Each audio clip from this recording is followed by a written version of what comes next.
Good morning. Welcome to the Monday morning devotion, encouragement, and prayer time from Impact Prayer Ministry. My name is Tom Lemler. I'm a staff member of the Deer Run Church of Christ in South Bend, Indiana, as well as the director of Impact Prayer Ministry. Today, as we continue through the devotional Almost Heaven, devotions for the journey home, we're looking at a day focused on a home with living bread. This is kind of taken from many Christians with uh, Jesus's offer of living water to a Samaritan woman at a well there in Samaria. We're familiar with it in part because of the woman's response, a very positive response of wanting that living water, of accepting that living water, of running and telling the entire village about Jesus. Jesus is encountering the religious leaders. There's this discussion takes place about questioning the teaching of Jesus. And it reaches the point where the religious leaders, says, kind of confronts Jesus. You are not greater than our father Moses. And as a sense of proof, Moses was able to give us bread in the wilderness. You think about that. Of all the things that God used Moses to do, to lead the people out of slavery, across the Red Sea on dry land, to drown the Egyptian army, to lead them to the promised land.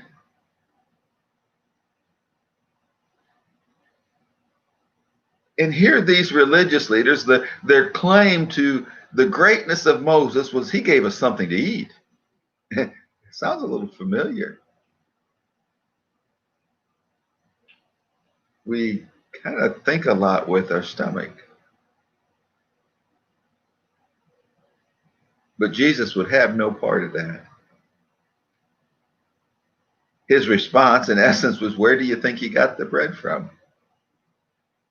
He said, Moses didn't give you bread in the wilderness. That was bread that was sent from heaven. And then he makes a connection that living bread has now been sent to heaven, and it's him.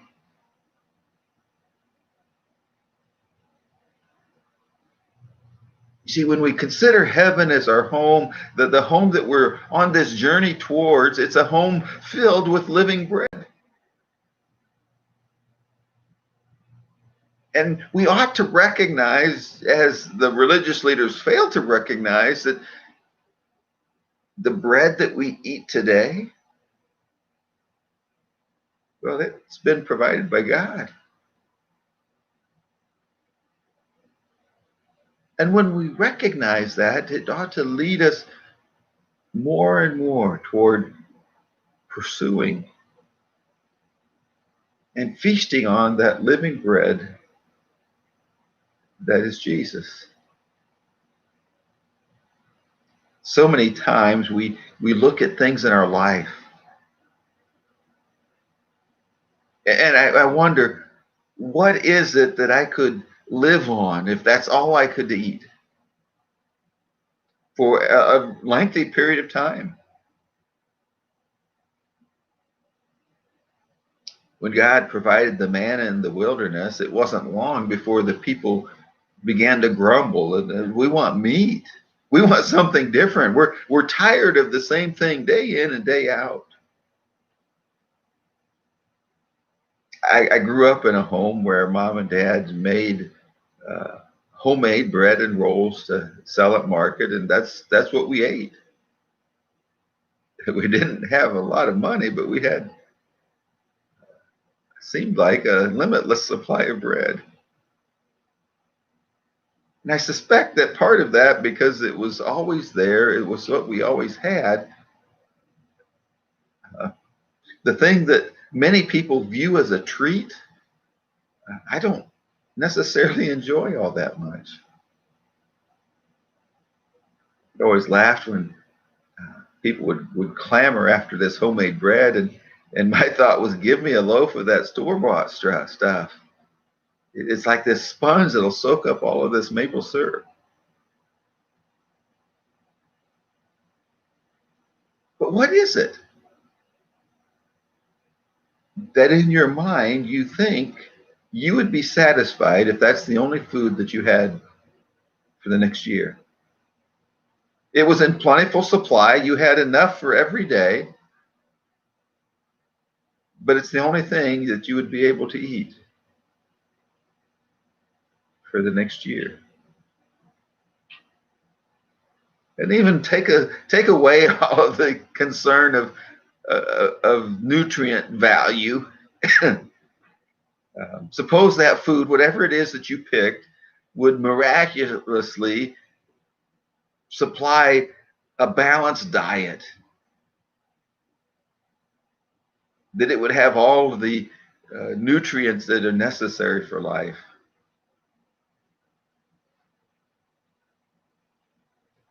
Some might pick pizza. I think that's almost cheating because it generally comes with a variety of foods on it.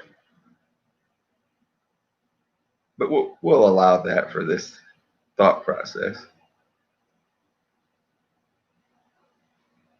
Some might pick a hamburger, a steak, uh,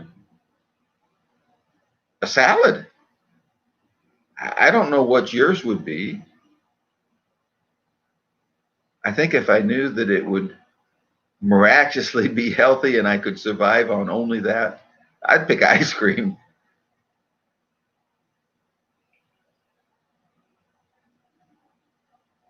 But what happens if we look at our home as a home that not only is filled with living bread, but is able to supply that to others?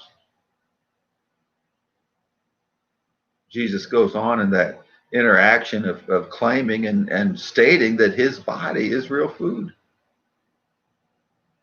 His blood is real drink.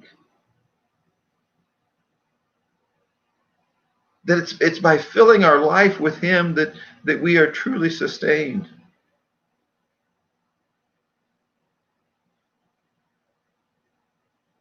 You see, as much as we would desire any specific food, and as much as we think it would be fun to have only that for a time,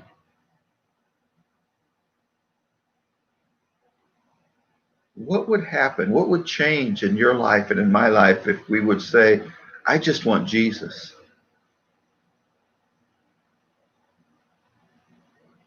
That's really the heart behind the practice of fasting.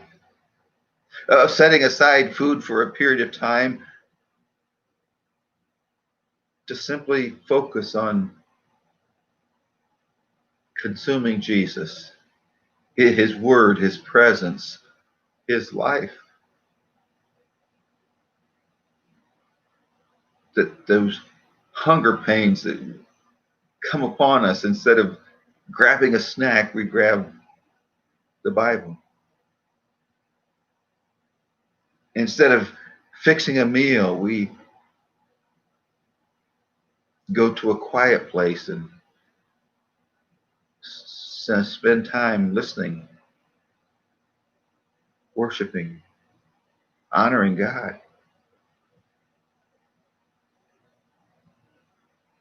You see, when we recognize that God himself has sent us the bread of life,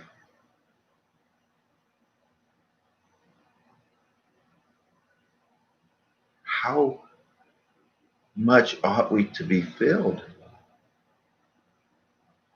and satisfied when we feast upon that bread?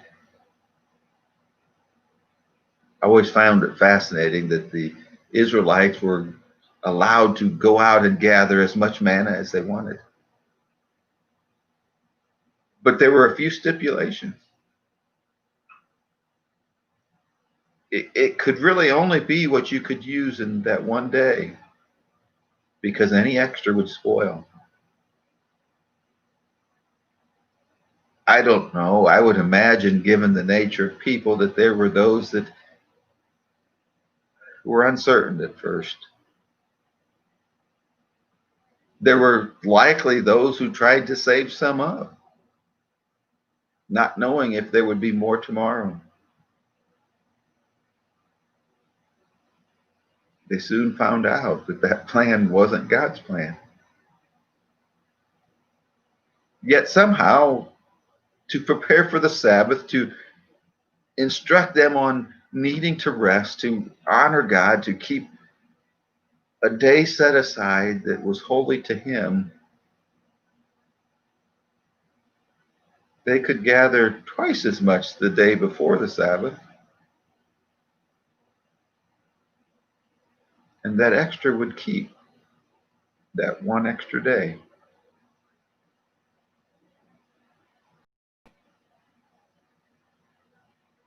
I think a lot of times I'm like that nation of Israel in the early days of manna. I know God says He's enough, but maybe I need to collect extra just in case. I believe He's enough, but what if I add this just in case He's not enough tomorrow? And everything that I've tried to add over my lifetime has kind of been like that manna, that it quickly spoils. And I need to go back to God for a new day's bread, a new day's relationship, a new day's sustenance. As we spend time praying today, the topic in today's focus on the week's prayer guide is on exclusive worship. God's desire that we worship Him and Him alone. Kind of goes back to those 10 commandments of having no other God before Him, that He's it. And I believe when we recognize a home with living bread,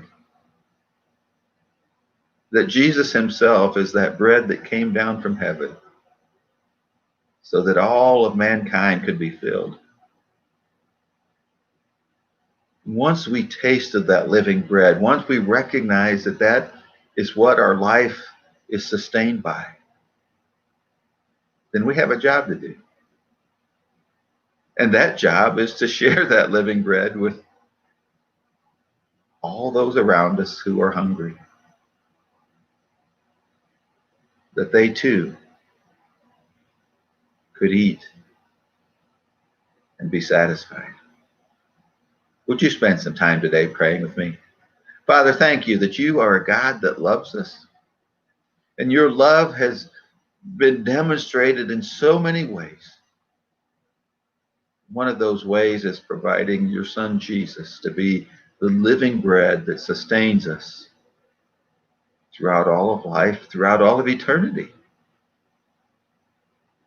And Father, today as I pray, I ask that you would continue to increase our faith, our trust, our belief and knowledge that you are indeed enough.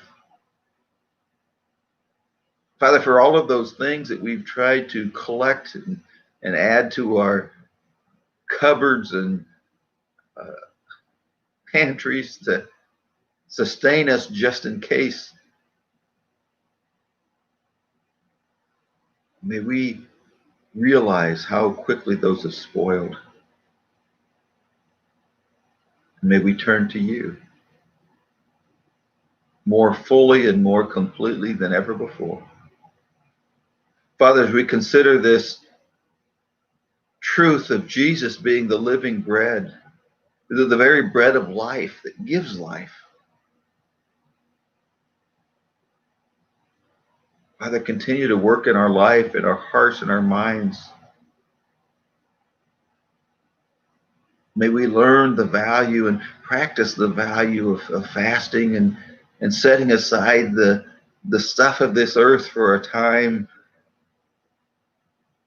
so that we can focus more intently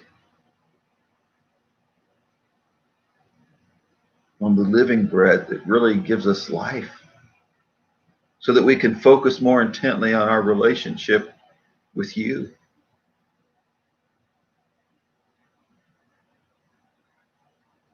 Father, as we consider how we live life, may we examine accurately the things that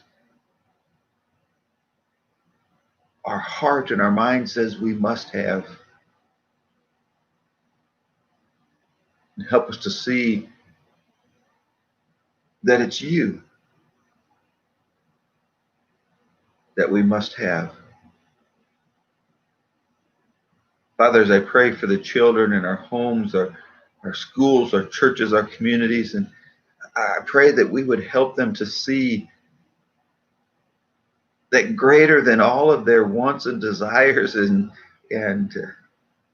so many at this time of year have put together Christmas lists and wish lists and things that they just have to have. May we live in such a way that we're able to help them see that what they really have to have is Jesus.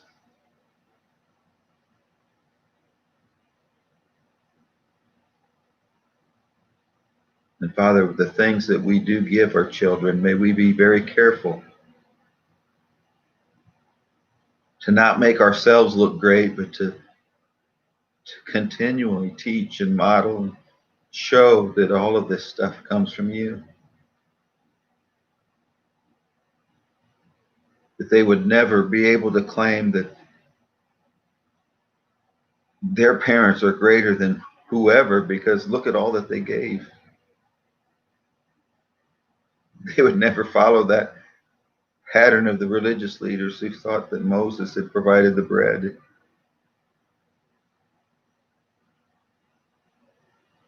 May we teach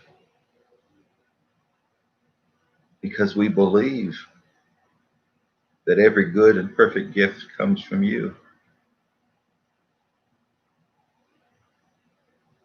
And Father, as we consider those good and perfect gifts, may we constantly keep in our mind and our teaching and our practice the gift of life through this living bread,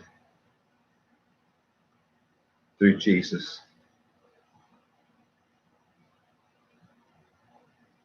Fathers, we are in this week of Christmas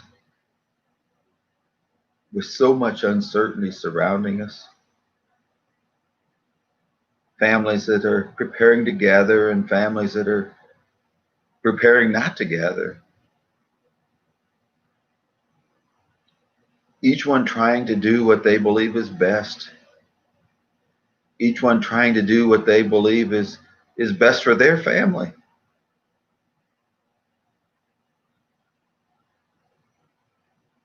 Some out of their own decision, some out of mandates being put upon them. Father, I pray that you would fill each of us with wisdom and with understanding, with patient consideration of one another.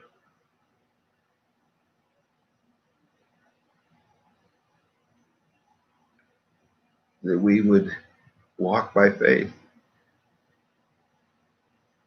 That our decisions to gather or to not gather are decisions of faith.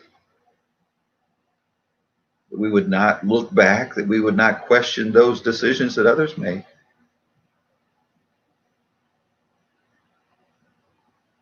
But we would look to you and walk with confidence in because we spend time with you talking and listening and sorting out what life needs to look like for us.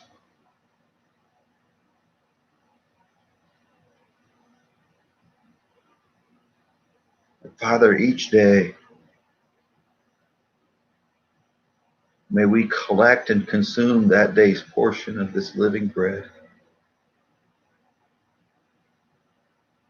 And may it fully sustain us until our next gathering, to our next sharing.